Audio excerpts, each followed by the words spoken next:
So we got a video after all the butthole talk. There was a lot. There was a lot of butthole talk last I know. And we don't mean to do it. It just happens. First off, okay.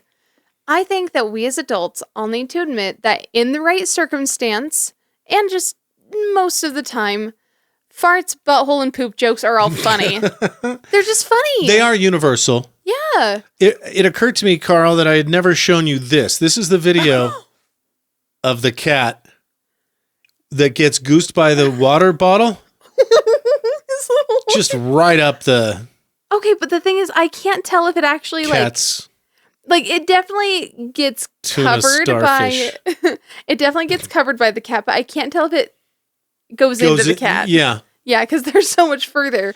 I almost feel like you need to like zoom in on the mouthpiece to see if there's a little mark, which it does do. And I just have to say, if you've got a cat, chances are high that a lot of surfaces in your home have been contacted by cat butthole. Oh yeah, there's a reason why anytime I'm going to prepare anything on my counters, I always wipe them off first. And right. Yeah. Clorox wipes are your friend. Mm-hmm. And then we got sent a video. Maybe you've seen it. I mean, I know that we've had offers of sending certain videos. I hope it's not that kind of thing. No, this was sent from a friend of the show, and it's an OBGYN nurse, I think. Okay. Or doctor. All right, fair enough. On the internet. Let's listen to what she has to say. While my patient was pushing, I told her that she had a great butthole. Great, meaning normal, meaning no hemorrhoids. It was great. It was a great butthole. Because she asked about it. And I thought it was great.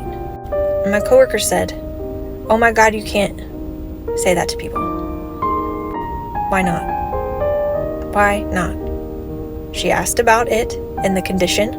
It was normal. It was wonderful. It was great. You have a great butthole. Now, has she ever been given that as a compliment before in her life? Probably not. But now she has, okay?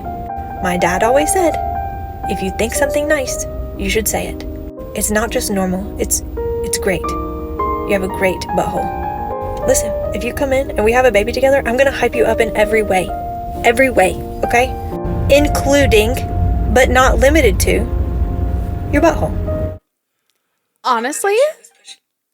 Fair. Okay. Okay, so I've got a couple of thoughts on this. Mm-hmm. First and foremost, I want to know what she asked. Like, was she like, hey... Is my like? Did she say? How's everything looking down there? But did she specifically say like, "Hey, is my butthole all right? Does my butthole look normal to you?" Like, why did she have the concern about the quality of her butthole? You know, maybe because it had been on her mind, and she knew that this practitioner had seen a lot of them. Right. I know that when I went in for my vasectomy. Oh yeah. Did they see your butthole? No. Oh, okay. But I asked a different question about a different body part. I said, hey, I know you've seen a lot of these. Right. How does this compare? Just from an objective... Now, listen. I was under the gas at the time. Okay, that's fair. I was under a lot of... Do you even remember the answer? Yes, I do. Okay. It was very diplomatic. Okay. She, and there were two she's. Okay. Yeah. They said, we're not exactly in that setting right now. Right. Like, this isn't real. We're not really thinking along those lines. Yeah, that's fair. And I pushed back again. I said, look, that's exactly why I'm asking. Yeah. This is just a clinical thing. Where are we at on the... No matter what, in settings like that, if there's something unusual, whether good or bad, you're probably going to mention it to a coworker. And you probably won't be like a dick about it or anything, but you'll probably be like, there's something kind of odd. Yeah, I guess that's probably the real question is, are you going to go titter about this in the break room later? Right. Am I going to be one of the ones you laugh at or go, oh, yeah, it was decent, Right.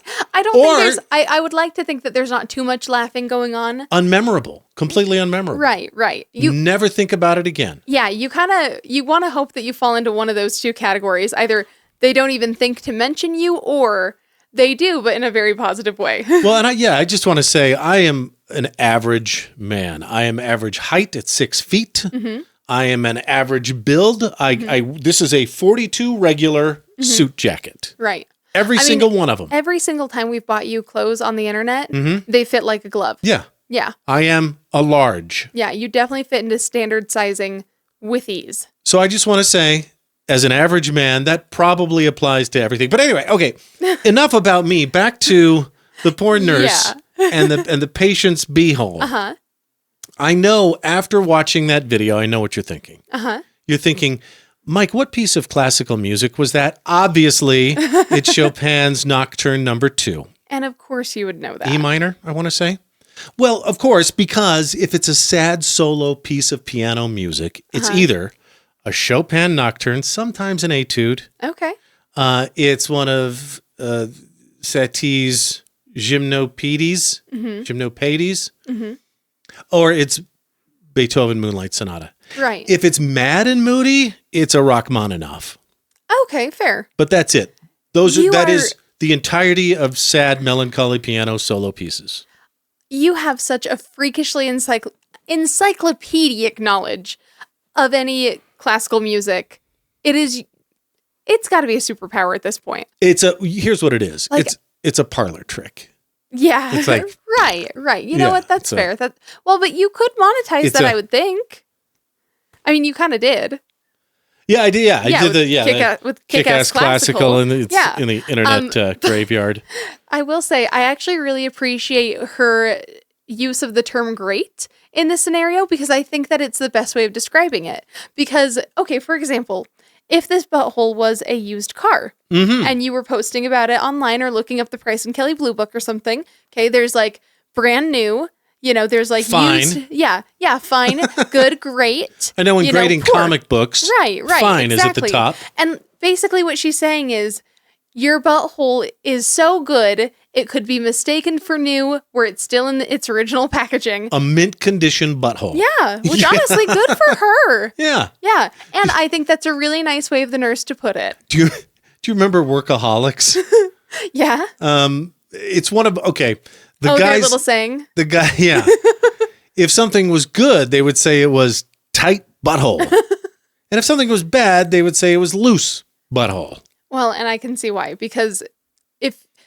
Tight is good. Well, and also owning loose one of those... can be bad. Yeah, owning one of those is either great or bad, depending on which one you've got. And I think it is very descriptive of the situation. They've got a podcast, by the way. It's called This Is Important. Oh, wait a second. Is that kind of a funny roundabout way of saying that things are shitty? Could be. If they're loose butthole, because... Yeah. Yeah, because things could be... Yeah. Yeah. Yeah, shitty versus not shitty. Bad. Okay, that's funny, actually. In pants. Yeah.